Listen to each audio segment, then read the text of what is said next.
debate, so I've decided to take on the task of explaining the Peikoff-Kelley debate, which started with an article by Peter Schwartz. In 1989 he wrote an article entitled On Sanctioning the Sanctioners, and in it he was critical of people who are well known to be objectivists, but who under the auspices of a libertarian organization go and give a speech about objectivism. Shortly thereafter, one of the people about whom Schwartz was speaking, and that was David Kelly, who was well known in objectivist circles, wrote a responding article. The article is entitled A Question of Sanction.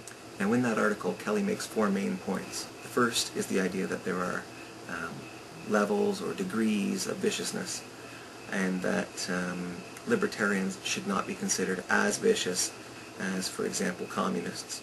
Kelly refers to this as a sense of proportion, having a sense of proportion. Now what really was the essence of the Peikoff-Kelley debate was the second point made by Kelly, and that was that although actions can be judged to be good or to be evil, ideas themselves cannot. Kelly's third point, which was related to the second point, was that tolerance is a virtue in the cognitive realm, even if it's not a virtue in the realm of action. And fourth, and finally, he made, in passing, a statement that objectivism, Ayn Rand's philosophy, is not a closed system, but rather a way to integrate ideas, and that we should be open to changes and modifications and corrections and etc. when describing Ayn Rand's philosophy. Now Leonard Peikoff is a professor of philosophy who met Ayn Rand when he was quite young, and who knew her for probably most of his life, was very close with her, and upon Ayn Rand's death, Ayn Rand gave, the intellectual property in her books, in her publications, to Leonard Peikoff. And in that sense, he is her intellectual heir, her legal heir. But he is also, in some senses, her intellectual heir in a philosophical sense, that he, among all of the people remaining on Earth who knew Ayn Rand, spent the most time with her, discussed her ideas more than anyone else, etc. And in fact, he's the author of the one book that in great depth integrates and describes her philosophy. The name of that book is Objectivism, the Philosophy of Ayn Rand. And that title is very carefully chosen to equate objectivism with Ayn Rand's philosophy. Now, Peikoff takes aim primarily at Kelly's assertion that ideas cannot be judged to be evil or to be good, that only actions can be judged to be good or to be evil. Peikoff reminds us of Ayn Rand's philosophy, that part of it which says that every fact of reality implies an ought, a thing that you ought to do.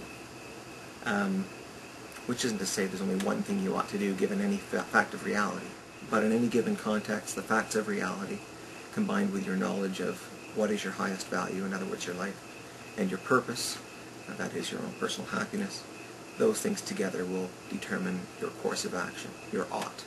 Now on this point, Peikoff's explanation of Rand's philosophy is that the good is a species of the true.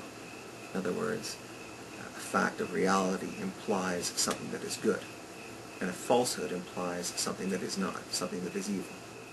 The reason is that the true allows a person to achieve values, and that the false does not. In fact, acting on the false ultimately leads to destruction most of the time.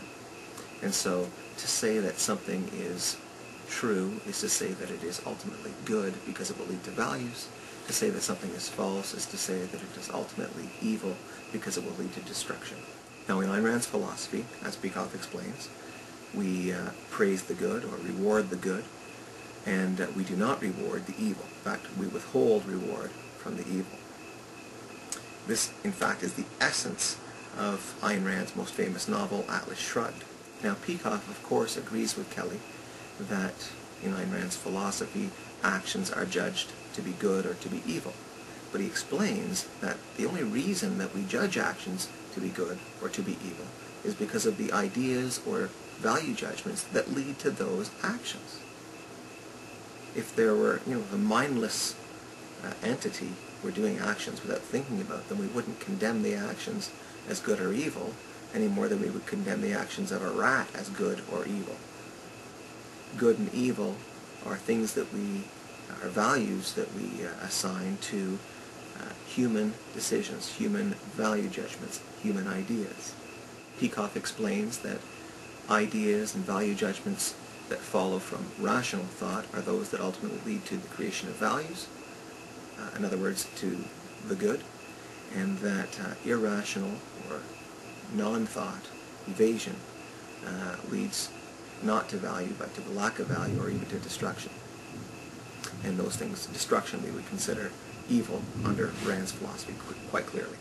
Now, because we're evaluating ultimately ideas, primarily the ideas, as evidenced by action, the action is the evidence of the idea underlying the action that gave rise to the action. Because we're ultimately judging the ideas or the value judgments of the human being, it's not relevant whether, in fact, the person who developed the ideas or idea or who came to that value judgment actually acted on it. The idea or the value judgment is either false or true. If it's true, it's good. If it's false, it's evil. Ideas themselves, value judgments themselves, can be judged. So, for example, Kant had a philosophy full of falsehoods. It's irrelevant that he didn't go out and murder people pursuant to those falsehoods.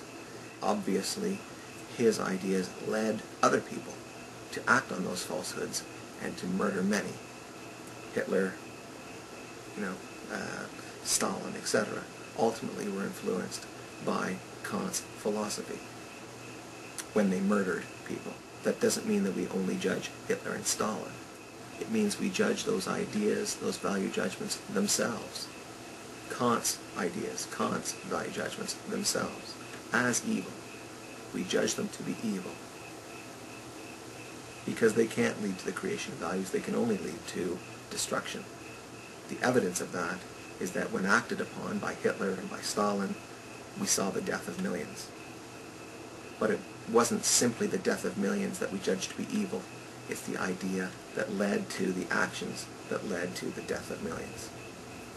Now, what about judging the person who offers ideas or who has made a given value judgment? Well, Peikoff allows for the possibility that some people may be simply in error. But he correctly identifies the fact that, most of the time this is going to be someone who is young, someone who's not yet had an opportunity in life to study their own philosophy, to experience life, but who, when they get older and have understood the facts of reality and do understand life and the needs of their own life and their own purpose better, will vocally and assiduously reject their former conduct, their former ideas, their former beliefs, their former value judgments. But he gives no quarter to those people who ultimately are leading or advocating movements or ideas that are ultimately evil, destructive, can lead to nothing but destruction. It's simply not feasible that Kant didn't know what he was talking about when he proposed the ideas he proposed, when he proposed the system of moral valuation that he proposed. He knew quite well what he was doing. Similarly, Peikoff does not accept the idea that Hitler was simply uneducated, or that he could have been persuaded to be more rational.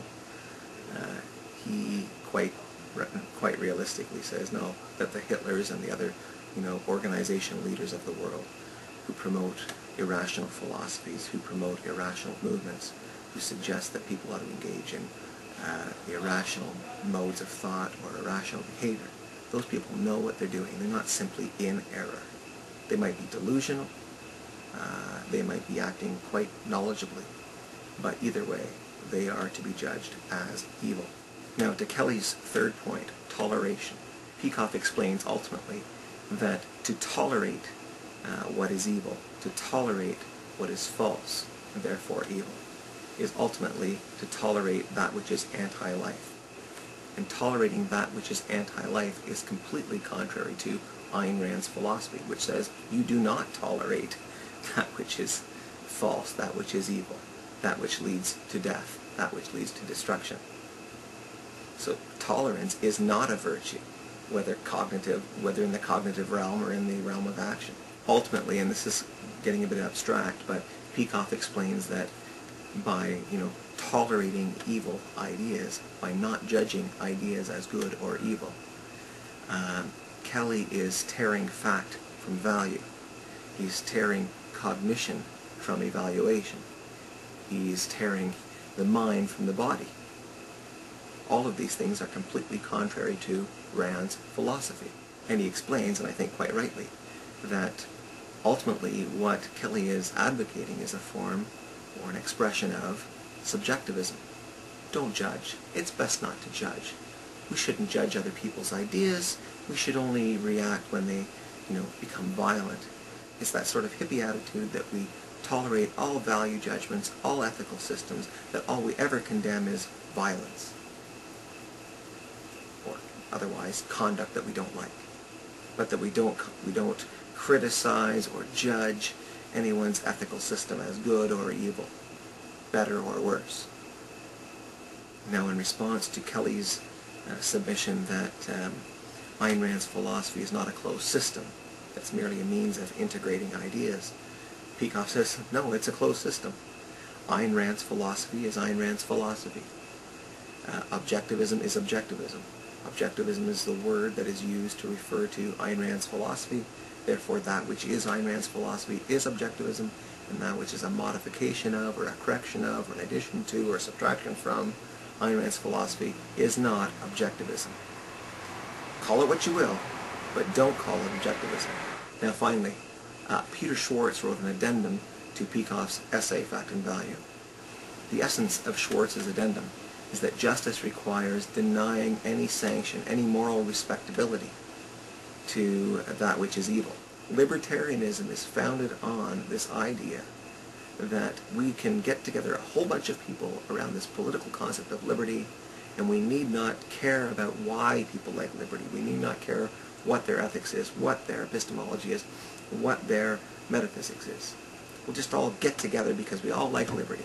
And we don't particularly care what your philosophy is as long as you love liberty, as long as you think you love liberty. And we're not even going to get into, how you define liberty. If you say you love liberty, then good enough for us. You're a libertarian. All you have to do is agree that, you won't initiate a course of physical force against anybody else, and we don't care whether you believe that there's a heaven or whether there is no heaven. We don't care whether you believe that you can obtain knowledge by divine revelation or whether it can only be obtained through rational inquiry. We don't care whether you're an altruist or whether you're selfish. The guiltiest men today are not the collectivists.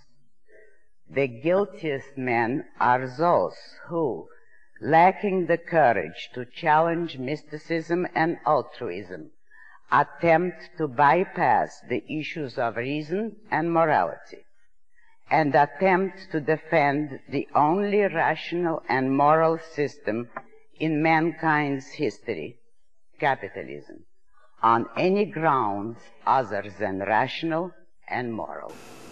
The essence of his essay is that moral conduct, ethical conduct, requires us to deny any kind of moral sanction, any act or deed which would make evil look to be good, to reward it with any kind of unearned moral status or moral value. He explains that there was an event going on at the time in Iran, a book fair. Now this was a regime that was prone to censorship, and they were holding this book fair, in all honesty, to make it look as though they were open to ideas and open to, discussion on a wide variety of ideas. We see this even today, where people claim to be open to new ideas, but in fact, if you say anything that's negative about Islam or about Muhammad, well, that's off limits. You're not allowed to speak about that.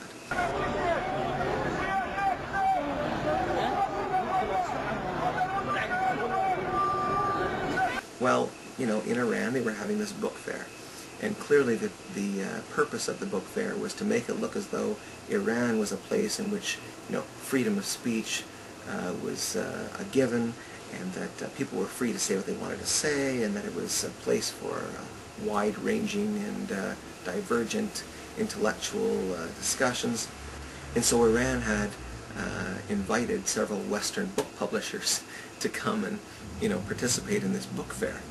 Well, of course, by doing so, the victims of censorship, the book publishers, were sanctioning the Iranian government. They were giving it the badge of respectability in participating in an Iranian book fair.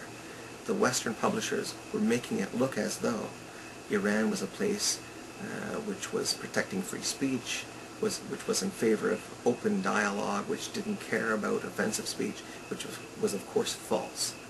Okay, so the victim was sanctioning, ultimately, the conduct of Iran, which was pro-censorship. By participating in the book fair, they made it look as though this pro-censorship government was not pro-censorship, but was rather pro-freedom of speech. Ultimately, he concludes not that you shouldn't speak to libertarians, but that if you're trying to explain to libertarians that the only proper basis for capitalism, the only proper justification for capitalism is moral and rational and reality-based, then you don't do that within the context of an event hosted by a libertarian organization, or an organization well known to be associated with libertarianism. What benefit does an advocate of reality, reason, and rational self-interest confer on a libertarian organization when doing a speech about freedom in front of a group of libertarians hosted by a libertarian organization? Well, consider what happened to Hank Rearden in Ayn Rand's Atlas Shrugged after he signed over to the state all property concerning his new invention, Rearden Metal. Consider how the state used that quote-unquote gift to make representations about Hank Rearden's moral commitments, Hank Rearden's moral sanction of the state's ethical code. You have heard Hank Rearden denounced in the past as a reactionary who opposed every step, measure, slogan, and promise of the present system. Now you hear him praised as our greatest industrialist, whose judgment on the value of economic policies may safely be trusted. You have heard him fighting for his rights, his and yours, for his independence, for his property, yet he did not fight Directive 10-289. He signed voluntarily, you have been told, the gift certificate that surrendered Rearden Metal to his enemies. He signed the one paper which, by all of his previous record, you had expected him to fight to the death. What could this mean, you have constantly been told, unless it meant that even he recognized the necessity of Directive 10-289 and sacrificed his personal interests for the sake of the country. Judge his views by the motive of that action, you have constantly been told. Dagny Taggart addressing the nation on radio in Ayn Rand's Atlas Shrugged. I hope that helps. If you've got any questions about the Peikoff-Kelley debate, post them and I'll try and answer in a follow-up video.